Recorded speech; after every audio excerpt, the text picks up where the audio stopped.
Hey there, everyone. Welcome to Letterboxing with Commentatoring Nerd. I am Commentatoring Nerd, returning with a brand new, rebranded, not so brand new, more of a very soft reboot of what many of you guys know as a fan's view of Letterboxing over at a fan's view channel. Many of you know that's the origins of the show. Uh, I couldn't have started a solo YouTube movie review show on my own without Vernon Green's help and a fans view channel, but unfortunately that channel has ended and I am continuing on my adventure though, and my new show is called Letterboxing with Commentary Nerd. It's going to be look very similar to how it did before. I'm going to make a few changes over time, but it'll mostly just be the same show continuing, but now it's on my brand new channel, Commentatoring Nerdvana. As of right now, Letterboxing with Commentatoring Nerd will be the main show on this channel, but who knows, maybe sometime in the future we can move on to bigger and better things or a few new ideas. We'll see how it goes. But anyway, to catch up some of you guys who don't know me yet very well or don't know what the show is all about, let me talk to you a little bit about what makes me me. I have been on a film fanatic broadening journey for a lifetime, really, but especially the last few years. At the end of the 2010s, I took on the massive ordeal of making a top 100 movies of the 2010s ranking, but didn't have anywhere to put it. Many people introduced me to Letterboxd, and I was forever addicted to making rankings, writing reviews, logging my movie watching, and using lists and other tools of Letterboxd to plan out my quest of real regrets to remedy. It has fueled even more of my obsession with watching as many movies as I can possibly get my hands on, to the point where I watched over 500 movies last year. But wait, what is the deal with this commentating thing? Where does that come from? So let me talk a little bit about that because I get that question a lot. Commentating is basically a word for how I interact with the things I watched. Growing up watching movies, TV, sports, I would always talk at whatever screen I was using to and arguing or commenting on what was going on. This especially was the case with sports, where I would argue with commentators and yell at the players, or in TV shows or movies, I would talk at the screen too. Now, don't worry, I'm not rude, and I know when to be quiet during a movie when it's important. But I definitely have a certain way of talking at the screen like I'm a commentator, like I'm acting like a commentator to the movie or the sport or whatever it is I'm watching. Uh, Now you might be saying to yourself, but commentating nerd, there is already a word for that, and it's just commentating. And I suppose you're right, but one, it's way more fun making up a word, and two, because I often even commentated on the commentators themselves, I felt it appropriate to add another meta wrinkle into the name. I'm sorry it's difficult to say, but it's here to stay. So letterboxing is my attempt to share my movie reviews and movie musings and reach many more ears and eyeballs. You all will get to join me on this real regrets to remedy journey I'm on to fill my biggest blind spots in film. But more than that, Letterboxd is such an amazing tool if you are a movie nerd like me. So this show will also be a way for showing you all the fun we can have with making rankings, watch lists, explore filmographies, and figure out what blind spots I have left. On any given episode, there will be anywhere between 5 to 7 movie reviews as part of what's new or whatever current real regrets to remedy or filmography FOMO to fill project I'm currently working on. Plus, every week we'll have Let's Make a List, in which we use Letterboxd to create rankings, watch lists, or compilation lists with fun topics. I hope you all enjoy what I have in store for you on this continued adventure, and there might be even more coming to Commentatoring Nerdvana. But let's get down to business, and let's move on to this week's episode. We have a lot to get to. This week's episode, as some of you might remember from last week, we have been working on I've been working on my rewatches to reassess for ReFraming Fincher Faves, where I've been going through every single David Fincher film and rewatching them so I can rejudge them and see where they rank and see if my rankings change.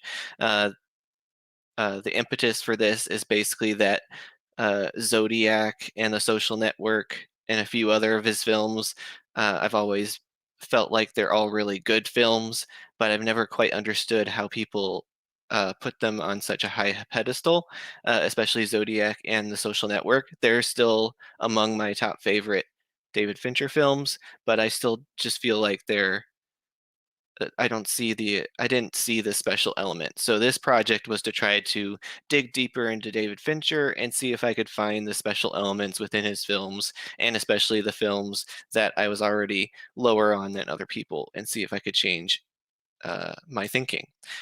So this week we're gonna finish that up with Zodiac and The Social Network. But also I had one of the best movie weekends I can ever think of, where I watched Pearl on the Thursday, which you guys already saw the review of that last week. And then on Saturday, I had a triple feature of See How They Run, The Woman King, and Moonage Daydream. And since seeing Moonage Daydream the first time, I even rewatched it later this past week.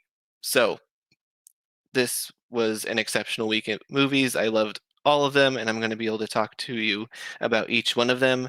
And I also got to see Don't Worry, Darling, so from this weekend. So you guys will get to see my opinions on the Olivia Wilde and Florence Pugh of it all with Don't Worry, Darling. So let's move on and start with what's new. Let's talk about all those new movies I was talking about. First up is See How They Run. And at the very beginning, I have to make a disclosure here. Having seen this film, I have been made an accomplice to murder, and I am forbidden for giving away the secrets of the movie, but I will try to dance around spoilers to give you my thoughts. This is Ron George's directorial debut, and wow, is this a great directorial debut. From the first moment I saw a trailer for this, I knew this movie was for me. See How They Run blends a Wes Anderson-y style in production design and acting with also being a wonderful parody and yet not parody of Agatha Christie style whodunits. Definitely not quite a Ryan Johnson Knives Out approach, but also not absent from influence from that movie. It simultaneously attempts to play with your expectations and subvert them, while also embracing every expectation you'd have. Plus, you have a dynamic duo of Saoirse Ronan and Sam Rockwell leading the way with witty banter and earnest naivete.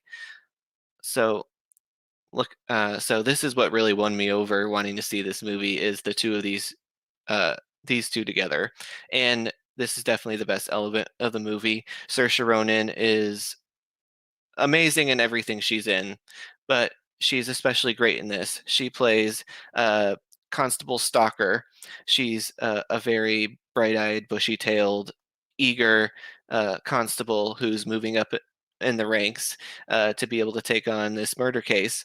Um, Meanwhile, Detective Stoppard, I think his name is, from Sam Rockwell. He's not the type of detective you'd think from a whodunit like this. He's not the uh, brilliant, eccentric person. I mean, he's eccentric in his own way, but he's not like a Sherlock Holmes who's uh, brilliant and spotting out uh, things you'd never like clues that you'd never notice, or Hercule Poirot, who just points out observations that come out of nowhere, those sorts of things. Um, that's not really his role. He's kind of a detective who seems to have been in the game for a long time. He's an alcoholic and he doesn't really care anymore. And he's taking on this case, but he doesn't really want to try very hard anymore. And but then he's paired up with his Saoirse Ronan character, who's the complete opposite. So they kind of play off each other very nicely, and that's my favorite part of the movie is how they interact. The rest of this exceptional ensemble, uh, are wonderful chess pieces for Tom George and Mark Chappell, who's the writer, to play with. Most importantly, See How They Run is as fun as it is clever. Let me talk a little bit about some of the supporting cast here. Here's one of the posters that shows the different supporting characters, but two of my favorites was David Oyelowo, who plays a screenwriter, and then Adrian Brody, who plays a film director. Uh, they're very important characters in the movie, and I really love scenes with them in trying to solve this whodunit murder case. Another really interesting role is Harris Dickinson as a very young Sir Lord Richard Attenborough. And he definitely gets his mannerisms down. I can definitely see how this person could grow up to be Richard Attenborough, who's in like Jurassic Park and several other things. That's where I know him from. But it's interesting to see kind of stage actor version of him. And Harris Dickinson does a good job. I have not liked him very much before. I felt like he's kind of been a blah performer, particularly in the last Kingsman movie. He was one of the main characters in it, and I just wasn't blown away by his performance. But he is very good in this one. And also we get a Moaning Myrtle appearance. Shirley Henderson plays a special character in this movie, and she is a treat in it. But yeah, so I'm not going to go too much more into See How They Run, but I really loved it. Like I was saying, I love how it sort of has satirical elements, but then also gives you exactly what you want from a whodunit mystery. It's this really creative blend. So I could delve deeper into several aspects of the film, but I'm afraid if I do, I will violate my pact to not spoil the events of the film. But I highly recommend you also make yourself an accomplice to murder by seeing this movie. By seeing this movie, yeah, yeah. Uh, don't be an accomplice to any other murder, please. So I give See How They Run 4 stars out of 5. It was a delight of a movie to sit through, and I I love Saoirse Ronan and Sam Rockwell, and still doing this one. So they can't do wrong usually in my book. So let's talk about The Woman King. From director Gina Prince Bythewood, The Woman King is an epic historical action drama telling a story about the Agoji, a famous army of women warriors for the West African kingdom of Dahomey. I will not pretend to act like an expert on the real history of Dahomey, but as the movie shows, they had a long-standing history of being accomplices in the Portuguese slave trade. Uh, this movie tells the story of the new Dahomey, led by John Boyega's King Gezo, who seeks to get out from under the thumb of other more powerful African kingdoms so they can be part of the slave trade no longer. This is just the backdrop, though, and this is really a story about how these women warriors came to be, their training process, and their shared the trauma many of them share with one another to be the survivors and warriors they are. But let's talk about the amazing acting of this movie. 2022 has already been stacked for female-led performances, and this movie is no exception. And this one has 4 amazing women who are acting their butts off in this. Of course, it's headlined by Viola Davis as Nanishka, who is the general of the Goji. But there's also 3 other amazing women who, in many ways, outshine even Viola Davis, which is saying something because she's exceptional in this, and they are as well. And she's exceptional in everything. So when somebody can rise to the level of Viola Davis, there's doing something special. Lashana Lynch especially gives one of my top 5 favorite actress performances of 2022 as Izogi. She basically is one of the top lieutenants. I'm not sure what ranks they have or whatever, but she's one of the leaders of the Agoji, and she's one of the main people who leads the training efforts for new recruits. So Lashana Lynch is an amazing performer in this movie. She's strong, a fierce warrior, but also she's funny. And just her physical acting, both in the fighting scenes and just when she's talking to somebody, her postures that she keeps changing up, the way she's um, sitting or leaning or whatever while she's talking to someone. There's just this air about her that you can't take your eyes off her. You can't help but listen to what she's saying, and she just seems like one of the wisest characters of them all as well. And Lashana Lynch definitely communicates that with her performance. Then we get to who I think is actually the real lead of the movie, because she's the one whose emotional arc we actually follow the most, and this is Thuso Mbedu playing Nawi, who is a new recruit to the Agoji. So she goes through the whole training process and goes up the ranks and tries to gain trust with the leaders up. She has a really amazing relationship with Izogi, especially. Their dynamic is one of my favorite parts of the movie. Anytime there's a scene between the two of them, it's great. One, because Lashana Lynch is in the scene, but also just their chemistry um, as performers is really solid. And then we also have Sheila Atim as Amenza, who is another one of the higher ranking Agoji helps with the training. She's very good friends with both Lashana Lynch's Izogi, but also she's basically best friends with Viola Davis's Nanishka, and her scenes with Nanishka are really great. It brings out a lot in Viola Davis's performance, or her character really, is whenever they're interacting with each other. I think that's my favorite stuff from Viola Davis. And so the two of them bring out the best in each other, and I really like that. Something that I can't go through this review without talking about, and that would be the costumes and a lot of the other production details. So the costume design in this movie is amazing. So the uniforms for both the Agoji as warriors, but their ceremonial garb, and the rest of Dahomey, and the different robes and the different design fashion. If you go back up here, you'll see how John Boyega's character is dressed, and that can give you another idea of how the costuming is, but it's definitely one of the highlights of the movie. Also, you have to talk about the fight choreography.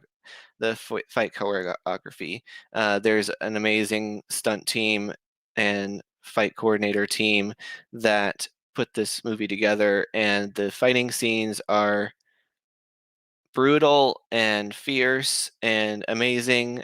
These women are definitely shown off, and these scenes are breathtaking, and that's because of the stunt work team. Also, the cinematographer, Polly Morgan, production design, Akeen McKenzie, and as I was talking, the costume designer is Gersha Phillips. And as I was talking about the fight and stunt coordinators or choreographers, those main ones would be Philip, Cyprian Florian, Johnny Gao, Daniel Hernandez, and Janelle Stevens. These people really made the Homie come to life and Agoji come to life. Uh, and Also the music from Terrence Blanchard. All of this rolled together really brings out all the culture that they're trying to communicate within this movie. I was along for the ride for the majority of the movie. However, there are two subplots that kind of bring the movie down a notch. There is a romantic subplot involving Naui and this Brazilian man whose mother was from Dahomey. He's very charming, but he's unnecessary except for stirring up some extra drama. There is also a plot development for Viola Davis's character in the final act that is also unnecessary. I think the emotional arc of her character could have been achieved without this element, and it basically just feels like soap opera melodrama. And in a movie that was really solid otherwise, it kind of disappointed me a little bit that they had to include those elements. As I was talking about in this movie, the fight scenes are brutal and awe-inspiring, while the characters' stories and dynamics suck you in even more. All of the four main actresses deserve award buzz. While I don't know how well this represents accurately or tramples on history, I liked what the Woman King provided. In any rate, this movie condemns any of the problematic activity of Dahomey. And shows them trying to move in a different direction, whether that's accurate or not. I don't know. Go check this out for the depiction of these amazing women warriors. It's pretty great. We're getting this in Wakanda Forever, highlighting fierce, exceptional women.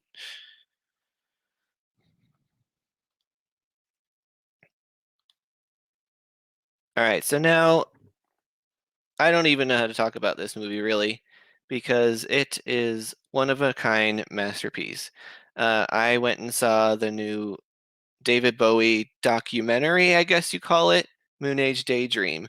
This is basically a one-man show from Brett Morgan, directing, writing, and editing this uh, this experience of an IMAX movie.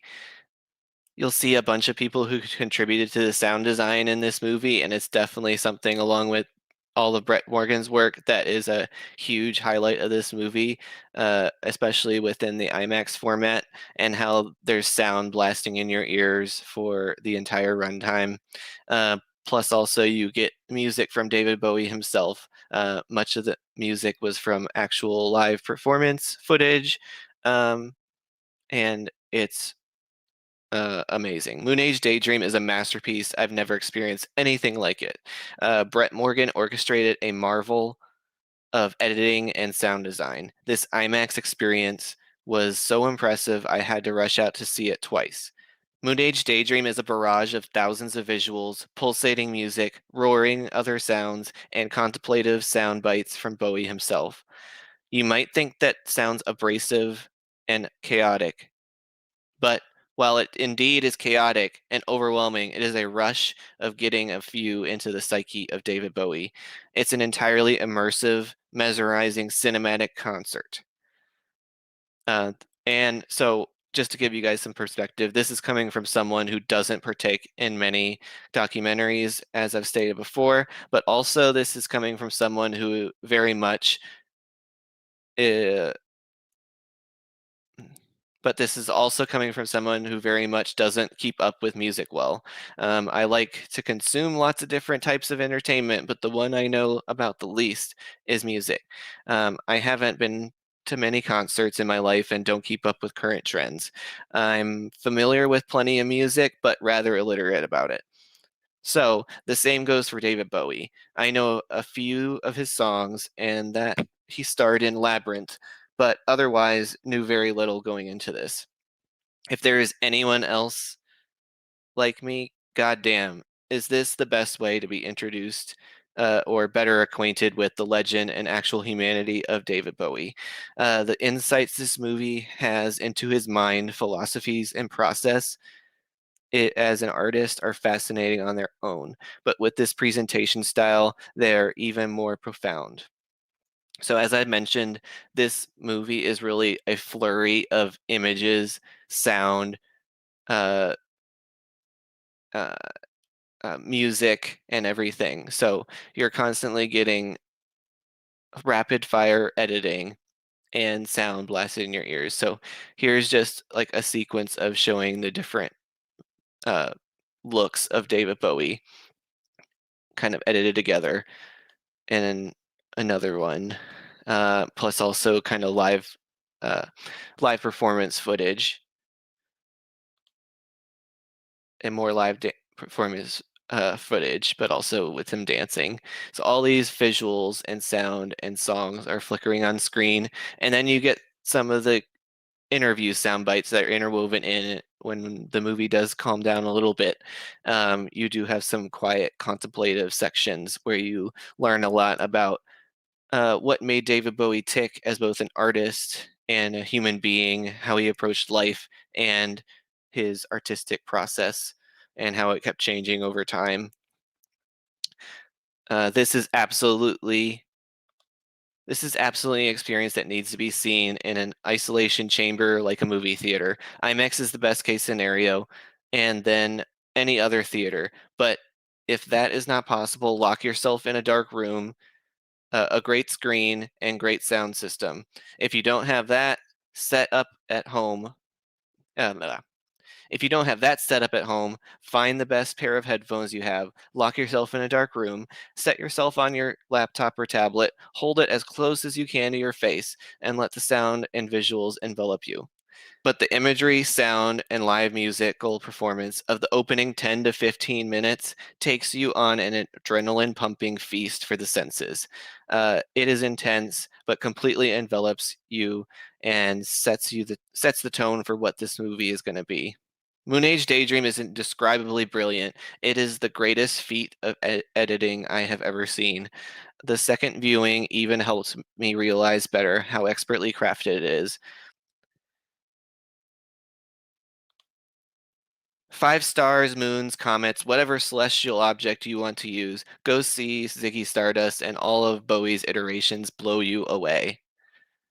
So let's move on to Don't Worry, Darling. I'm not sure how someone separates the drama, behind the scenes drama of between Olivia Wilde and Florence Pugh and the other actors and whatever is going on. I don't even know really. I've mostly tried to uh, stay blind and not look up the information about all the drama and avoid kind of news stories about it. However, I can't say that I'm fully free of the influence of that on the movie.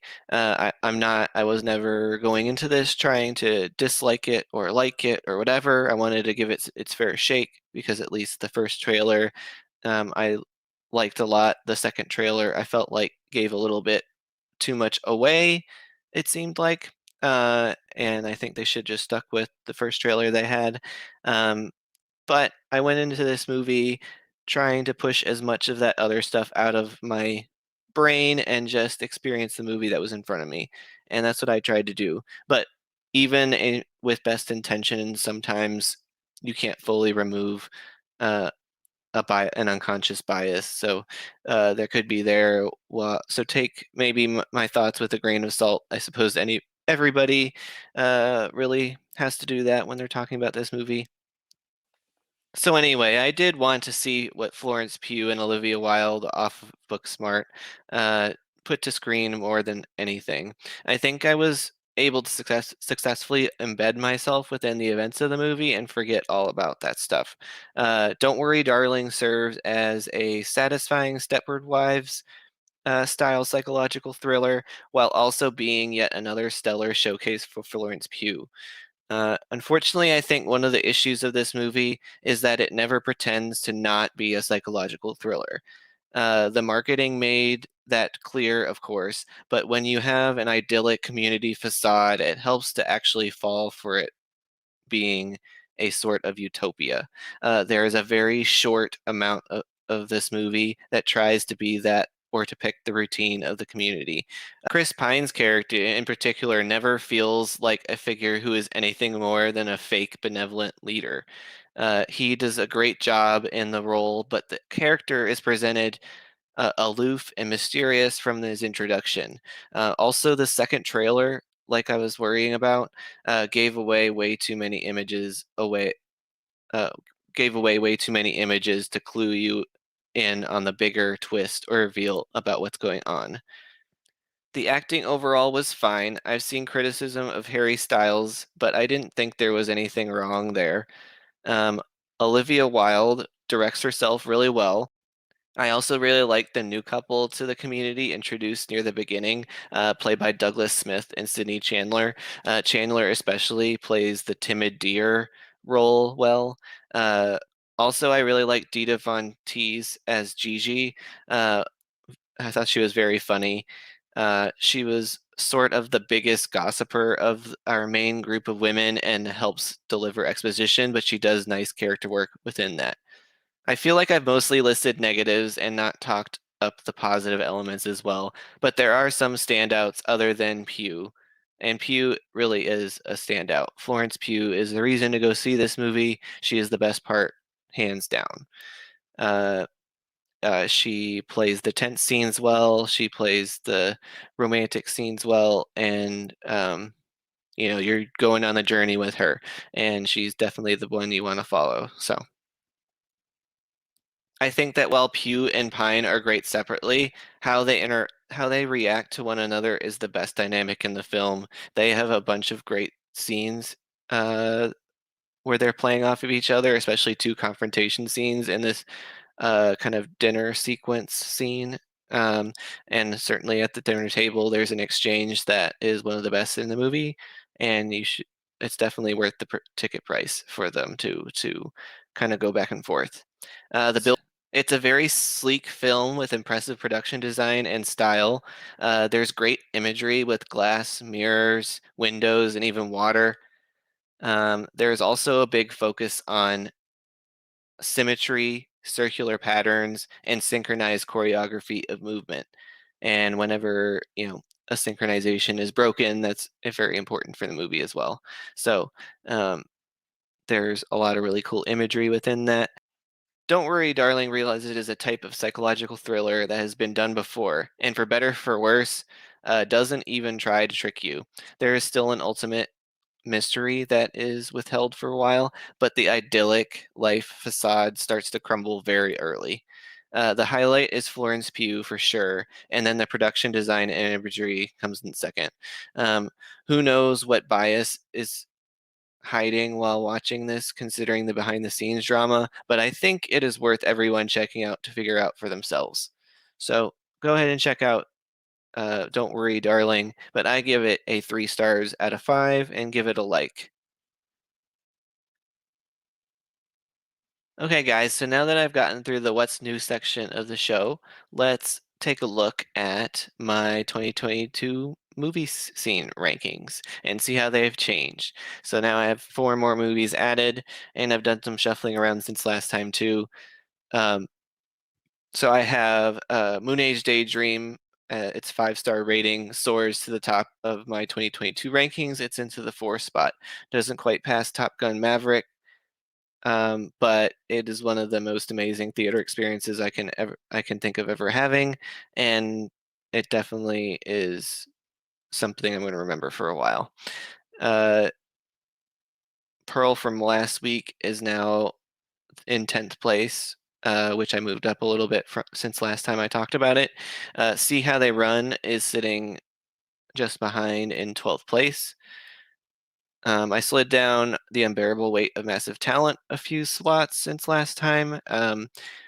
I really do enjoy this movie. However, as the years gone along, there's some other movies that have much more exceptional elements that are, even though I love the movie for all of its meta amazingness and Nicolas Caginess, um, I have kind of slowly slid it down a little bit in favor of some other things. One of those things is See How They Run. I really enjoyed that movie, but they're kind of very similar beasts in the way they approach their genre and kind of the tropes that they're playing with. So then I have The Woman King.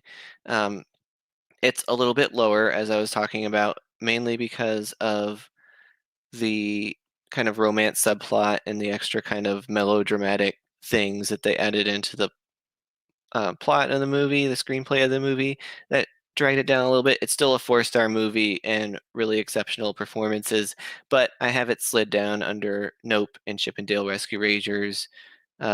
It's in the 18th spot, so still in my top 20, but not up higher than that. And then you have to scroll down pretty far to get to Don't Worry, Darling. Um, I'm not even going to try to figure out the number for this, but it's above The Princess, Thor: Love and Thunder and Behind Mary Mean is my top rated 3-star movie. I think it does offer a lot of things, especially Florence Pugh's performance. And there's really a great production design here. But then overall it does things, it's a better whole package than The Princess and Thor: Love and Thunder were, and The Gray Man. So I think it at least deserves to be above them. All right, so now let's move on to rewatches to reassess. Reframing Fincher Faves. This is the last two installments of this series. I'm finally talking about Zodiac and The Social Network. All right, so I've talked about many times before how I feel like Zodiac and The Social Network are a little bit overrated as far as David Fincher goes, or movies in general. Many people have them as some of their favorite films ever, let alone his favorite films ever, and that's just a pedestal I haven't ever been able to really put them up on. In Zodiac's case, I came to it later in life, but once I did, I felt like it was a pretty straightforward academic depiction of the entire span of the Zodiac killer investigation. A serial killer investigation is always going to be an interesting topic to me, but and I like learning the history of it all, but nothing really stood out as truly remarkable.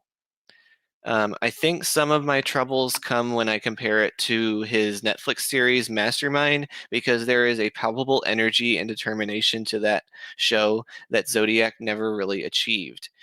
Even in the midst of Jake Gyllenhaal's most obsessive investigating, it doesn't do that. Upon rewatch, I'm inclined to have kind of the same opinion. So, one of the best things about this movie is just how well it charts the progression events over time.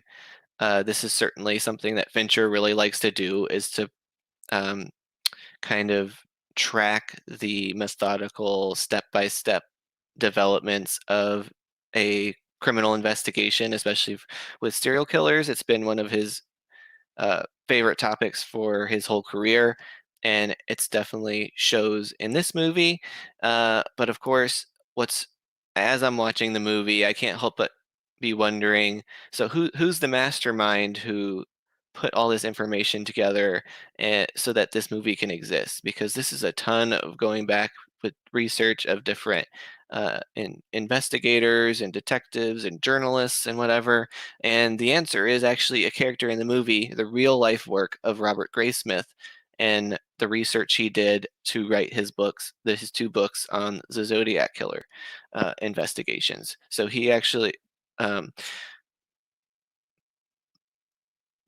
so James Vanderbilt actually adapted Robert Graysmith's research work in his books into this to help create the screenplay for this movie and to kind of show the passage of events there. So the pairing of Robert Graysmith's information and David Fincher's affinity for this type of material makes for a really compelling combination. I think this is where Zodiac holds 90% of its value. The only issue with how this movie works here is that when Robert Graysmith takes over, he has to rehash so many things that we mostly already know. For me, this rehash steals a bit of the thunder away from what I think Fincher was hoping to be a really gripping descent into obsession final act of its movie. So Jake Gyllenhaal has the most to chew on and very much does so. I love how he plays being unaware, how certain things he does are unusual when Robert Downey Jr. or someone else points them out. One of my favorite interactions in the movie is very quick, but when he pulls out the Zodiac puzzle out of his shirt pocket and RDJ's Paul Allen questions him, "You just carry that around with you?" And then he simply replies, "Yeah, why?" And it's just very deadpan like that. And then Robert Downey Jr. is doing very Robert Downey Jr. things in this movie as Paul Allen, but he's at his best when he and Jake Gyllenhaal are playing off each other. One of my other favorite interactions is when they first go and get drinks, and Robert Graysmith gets the blue Aqua Velva drink and goes, "You wouldn't make fun of it if you tried it." And Paul proceeds to lean forward and take a gulp, and then they have a whole table of empty Aqua Velva glasses. And that's just a really funny little scene, and it's great for building their friendship, I guess, or their relationship. All right, and then we get to Mark Ruffalo's character. He plays the one of the main lead detectives of the San Francisco PD, who works the Zodiac killer case. Once there's a murder in their district, there's obviously lots of jockeying between police departments as each one has different jurisdictions. So that definitely seeing the police side of things is an interesting dynamic of this movie because the journalists can kind of collect information from all these places about the Zodiac killer, but then the police are very much tied up on procedure and protocol and what technology they have to share information and collaborate. And Mark Ruffalo really plays up that frustration very well, but determination very well. He's definitely played roles like this before and has played roles like this since. But he's very good at it. And then Anthony Edwards, Goose himself, is his partner, and they're really good partners together.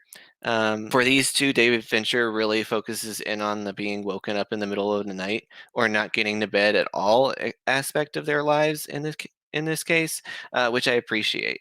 For all of these actors, each of them have done more impressive work before and since. So that is one thing for Zodiac is that while they have some very good performances, I don't know how many of them are really like top-notch exceptional. They do their job, they're very good. It's just nothing is going to wow you. Maybe it doesn't have to, but that's just how this movie is. So as I alluded to before, David Fincher doesn't only focus on methodical proceedings of this case. He also spends a lot of time devoted to how this investigation has taken over these men's lives at different junctures. Perhaps RDJ's experience less so. However, the dealings with Zodiac seem to make his alcoholism worse. Mark Ruffalo's wife seems like a saint, the saint of the group, as she sticks with him all the way through, but he put so many years, hours, late nights, and sleep disruptions in. Anthony Edwards' character eventually does bow out because he wants to spend time with his kids growing up. Jake Gyllenhaal goes on the date that never ended with Chloe Sevigny and gets kids and family out of it, but also squanders it before all is said and done. The scenes with him and his kids going through files to do Zodiac research are very telling. Or once they have left, he has boxes everywhere in the house. That's also really powerful image.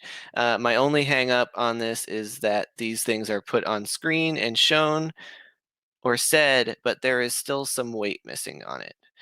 Maybe that's because this movie has to move so quickly from break in the case to break in the case that you can't sit in that obsession or sense of obligation or duty for long enough. Anyway, Zodiac is a really interesting adaptation of Robert Graysmith's books, seemingly charting every tiny little step along the way. Learning the history and being in the weeds of the investigation is compelling, but I feel like it never rises above a very well done crime procedural biopic. David Fincher loves this stuff perhaps more than any other subject matter, and I appreciate his straightforward take at the methodical journey of the Zodiac killer investigation.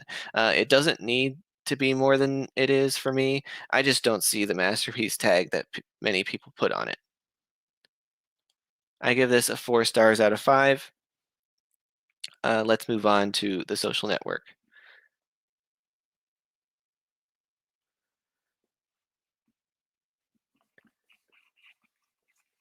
So again, with the Social Networks case, I also feel like it's gotten a lot of really high acclaim, even more so than Zodiac. I feel like many people feel like it's one of the best movies of the last decade, uh, and I had it much further down my ranks, but I still think it's very good, and still thinks it has a lot of value. But it, I definitely don't think of it like other people, or I haven't so far. So what about on this rewatch?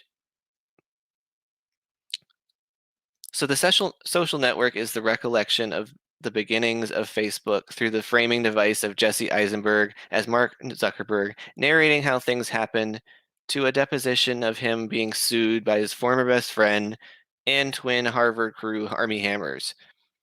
So many people laud The Social Network for all sorts of reasons, but I've always felt it's a fairly standard biopic with admittedly very good to outstanding performances. I think one of the reasons it has had such lasting acclaim is that its relevance has only grown since its release, as Mark Zuckerberg and Facebook have become known even more as unethical propaganda-turning monstrosities. It also charts the changing of the internet landscape with the creation and spread of Facebook. All that is very impactful, and that is why I give it extra points.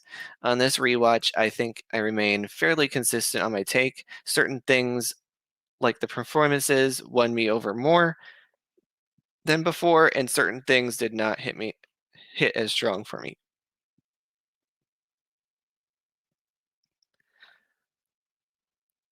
So let's talk about my favorite aspect of the film, the performances. Jesse Eisenberg has been excellent at giving fast-talking exposition, narration, and snarky, sarcastic dialogue throughout his whole career, it seems. So he was born to play this royal asshole, Mark Zuckerberg. But it's more but it's more than just an impressive performance. The whole movie really flows through this kinetic energy of his performance as well. David Fincher and longtime editing collaborators Angus Wall and Kirk Baxter achieved quite the feat of cutting around and between his voiceover dialogue with the very fast developments of Facebook's origins. This is especially true This is especially true within the first act and the face smash chapter. The other standout section for this was the montage of Winklevoss's going through his emails, dodging them on Harvard Connect, and cutting to what Mark was working on during that time. I do also love how they open the movie with the dizzying conversation turned argument turned breakup between him and Rooney Mara's character, setting the tone of just how big an asshole he is. And while Rooney Mara is only in 3 scenes, her performance is great, and her character has lasting impact throughout the movie. I suppose Aaron Sorkin deserves credit on that story element being woven in there. Other than Jesse, Andrew Garfield deservedly gets a lot of praise for his performance as co-founder Eduardo Saverin. Certainly, their relationship within their past friendship and the lawsuit is the aspect that is meant to stir up the most drama in this biopic. How does Eduardo slowly get phased out of the company? That's kind of the proceedings that we look at. So Andrew Garfield is very good at playing up the drama and showing how torn up Eduardo is at Mark betraying him at different times along the way. I also really like how he plays his disdain for Justin Timberlake's Sean Parker. While we're on this subject, Justin Timberlake surprised everyone with his performance as Napster creator. The way he maneuvers his way into Mark's favor is very well written from Sorkin and depicted by Fincher. And Justin is magnetic in their performance as well. You can definitely see how someone can be won over by this guy, but you can also understand how someone like Eduardo can see right through his bullshit. Army Hammer has a very strange job of playing identical twins, but he plays both of them differently very well. So it would be very interesting to know more about how Aaron Sorkin and Ben Mesrick and David Fincher's partnership worked on this film. Aaron Sorkin's screenplays, especially, often receive a lot of conversation and often overshadow whatever director he's working with, if he's not directing his own script himself. Based on David Fincher's past interests, he's worked with voiceover narration a lot before, and he really likes tracking how things develop over time. So that those parts of this movie really seem like him. But then, while this isn't a crime investigation, Fincher seems to be interested in the methodical, step-by-step logistics of how Zuckerberg took things from Face Smash all the way through full-blown Facebook. Now, Aaron Sorkin's fingerprints certainly are all over the dialogue, particularly Eisenberg's fast-talking style, and I would imagine he is the reason for the dramatic punch-ups. Um, the other Fincher element that stands out, as mentioned above, is the editing style for the movie. Fincher has either a very distinct style in cinematography going on, or he has his editors making very deliberate fast cuts between a collage of so many images. Regardless, this partnership created a pretty solid movie.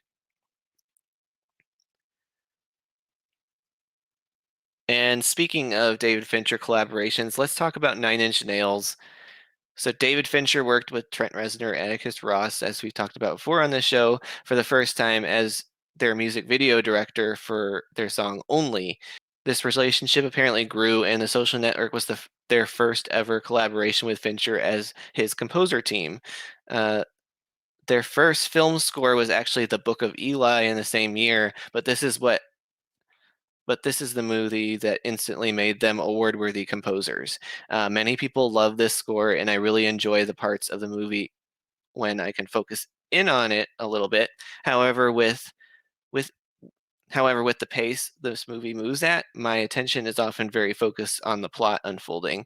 That is often the sign of a great film score, when you can be enjoying the movie and it integrates, and the score can integrate so well that you don't even notice it. Regardless, this film sparked an amazing career as composers for Trent Reznor and Atticus Ross. All right, so let's talk about it. So this movie, probably the biggest thing going for it is its cultural impact and how relevant it still is today. The internet was a rapidly changing landscape when this was made, and even more so now. Seeing the beginnings of Facebook and how people clung on to it was intriguing because it really showed how fast it grew. Fincher and Sorkin also focused heavily on Mark Zuckerberg's dickish and unethical behavior from the beginning. As Facebook has grown into an even bigger monster, and Zuckerberg has come under even more scrutiny in business practices, these origins are quite telling.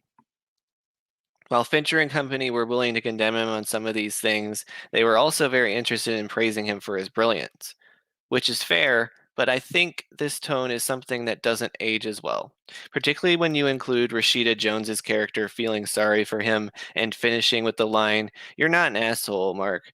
You're just trying so hard not you're just trying so hard to be one." It feels like the movie is bailing him out in favor of celebrating him as the youngest billionaire. At the time, this was probably fine, but we've learned so much since then. So many aspects about the movie's commentary on the changing internet landscape and Zuckerberg's unethical behavior age very well, but some other elements surrounding Zuckerberg's depiction do not. So I still give this a 4 stars out of 5, and then I'll talk to a little bit about, as we wrap up reframing Fincher faves, what my final rankings are. So if we slide back over to my letterbox, we can take a look at my filing Fincher faves. And I did slide some things around since last time. So I did eventually actually decide to put Gone Girl above both the social network and Zodiac. I was talking about last time that was a possibility based on all the things I thought were impressive about Gone Girl, and how it was kind of like just kind of where I've always been on Zodiac and the social network. And those things still stood, a lot of those things still stood true. I did move the social network above Zodiac though. So now the social network is number 5 Fincher and Zodiac is number 6. Overall, I really enjoyed doing this rewatch series. I feel like even though for Zodiac and the Social Network, nothing changed. I felt like there were several movies along the way where that I wasn't expecting the rewatch to change my assessment, and it changed the way I look at Fight Club. It changed the way I have a new favorite in the game, which I had never seen before. I was able to re-find kind of what I loved about The Curious Case of Benjamin Button that I've forgotten about. And just in general, I just really like dissecting Fincher's career and his trends and whatnot. And so this was a really fun project, and I hope you guys had fun with me as well. All right, so we have just a couple more things to take care of here. All right, so the last thing for today is let's make a list. And if you remember back to last week, I was talking about building my horror movie makeup list, and I reached out to you guys both on this show, but also through Twitter and Discord and several other things to help me get suggestions for the list. and then later to narrow it down. What happened was I was originally just going to have some of my list be international horror movies, but then I had so many great recommendations that I was able to build a list of way more than 31 of international films that are horror movies. So then I had to narrow it down, and I have come down to a list of 31 horror movie makeup freak out with flags. Um, kind of a play off fun with flags, but we got freaking out. We have freak out with flags instead. Share with you that list now.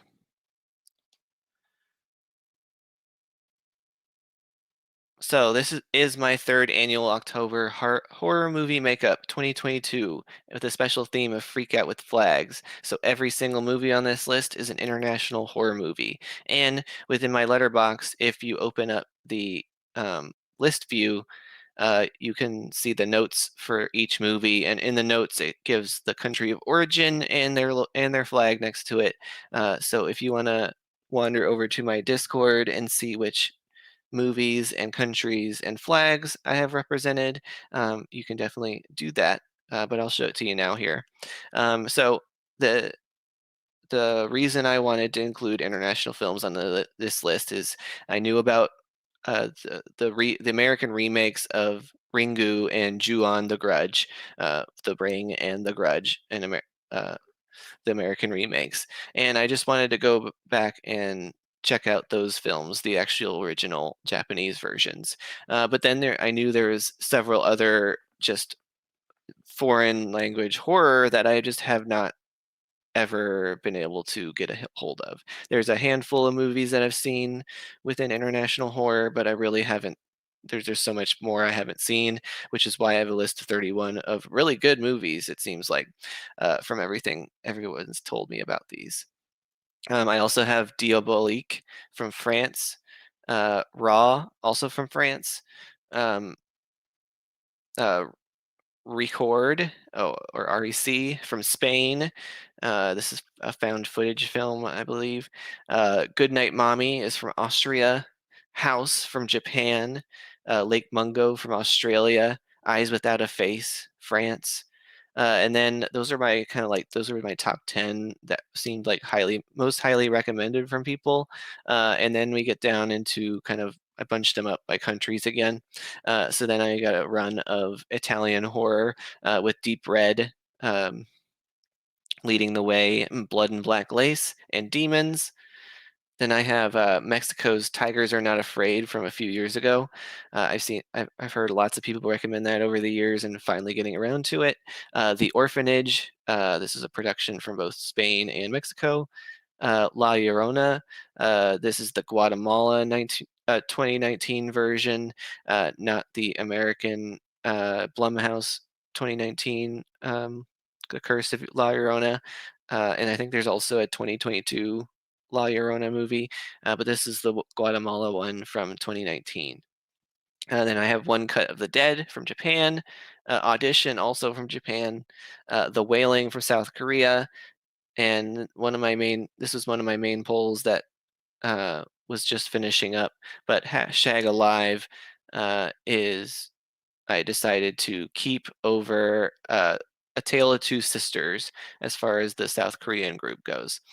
So the Wailing and hashtag alive are my two South Korean representatives. And then also The Medium is actually also a co-production with South Korea, but as a movie from Thailand. That I wanted to include. Climax is uh, a Belgian filmmaker, but is a French production. And then Under the Shadow, it's an Iranian director, but the production was between the United Kingdom, Jordan, and Qatar. It's still an international film. And then Dog Soldiers and Peeping Tom are United Kingdom representatives. And then I've got a few more Australian movies with The Loved Ones and Wolf Creek, Cube from Canada, Troll Hunter from Norway, The Lift from Netherlands, and Baskin from Turkey, and earlier from this year that featured at Sundance, Hatching from Finland. I'm finally going to get around to watching Hatching. So I'm really excited about this list. I hope you guys are, because you guys will be going along on this journey with me in October. Um, However, you guys we'll have a week in between there where we got to do some things before we horror movies. And earlier this month, I went on a big Marilyn Monroe marathon, and hopefully I can watch a few more movies this week that deal with Marilyn Monroe biopics. Because I'm preparing for Blonde coming out this week on Netflix, and I'm doing a whole Marilyn Monroe themed show of Letterboxing with Commentatoring Nerd next week. So while we have lots of horror movie makeup to look forward to in October, we also have a really big, fun Marilyn Monroe show for you guys to look forward to next week. So I hope you guys continue to follow me and like and subscribe. This is my brand new channel, Commentatoring Nerdvana, and this is kind of the new life for my show going forward. And I really would love everybody's support, and love all the support I've gotten so far over on a fan's view. And now I hope you guys can follow me over here and enjoy all my conversation about movies here as well. So that's for me signing off. I hope to see you guys next time on Letterboxing.